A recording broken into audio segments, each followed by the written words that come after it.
Joe கிச்சனில் இன்றைக்கி Malabar mutton masala எப்படி செய்கிறதுன்னு பார்க்கலாம். இது ரொம்ப டேஸ்டியாக ஸ்பைஸியாக இருந்தது. இந்த டிஃப்ரெண்ட்டான ரெசிபியை கண்டிப்பாக செஞ்சு பார்த்துட்டு உங்கள் கமெண்ட்ஸை சொல்லுங்கள். Please like, subscribe and share my channel.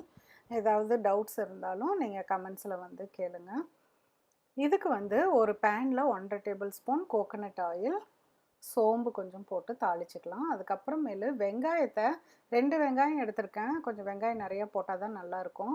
இந்த வெங்காயத்தை இந்த நீட்டமாக கட் பண்ணிவிட்டு இந்த மாதிரி வதக்கி விட்டுக்குங்க.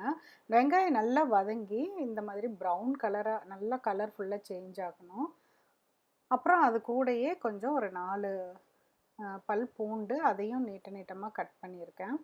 கொஞ்சம் சால்ட்டும் சேர்த்திட்டு வதக்கிக்கலாம். இப்போ மஞ்சத்தூள், மிளகாத்தூள், கொத்தமல்லி தூள், அதுக்கப்புறமேலு கொஞ்சம் நிறையா கொத்தமல்லி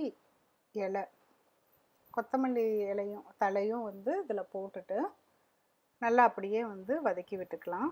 கருவேப்பிலை போடாதீங்க, அந்த ஃப்ளேவர் சேஞ்ச் ஆயிரும். அப்புறம் தேங்காய் ஒரு 1/2 கப் தேங்காய், இது நல்லா இப்படி பொடியாக பல்லாக கட் பண்ணி அதையும் இதிலேயே போட்டு நல்லா வதக்கி விட்டுக்கலாம். இந்த தேங்காயோட ஃப்ளேவர் அப்படியே அந்த கறியோட மிக்ஸ் ஆகும்.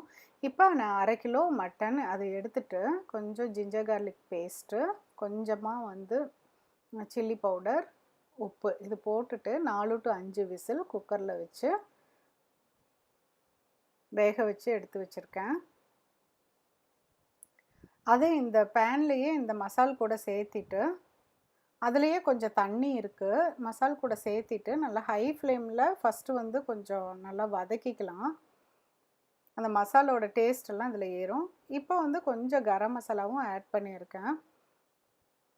நல்லா ஹை ஃப்ளேமில் கொஞ்சம் குக் பண்ணிக்கலாம். குக் பண்ணிவிட்டு இந்த தண்ணியும் கொஞ்சம் வற்றிரும். இப்போ மறுபடியும் கொஞ்சமாக ஒரு 1/4 கப் அளவுக்கு கொஞ்சமாக தண்ணி விட்டு இன்னும் கொஞ்சம் நேரம் இந்த மசாலாவோட டேஸ்டெல்லாம் அந்த கறியில் பிடிக்கிற மாதிரி நல்லா வேக வச்சுக்கலாம்.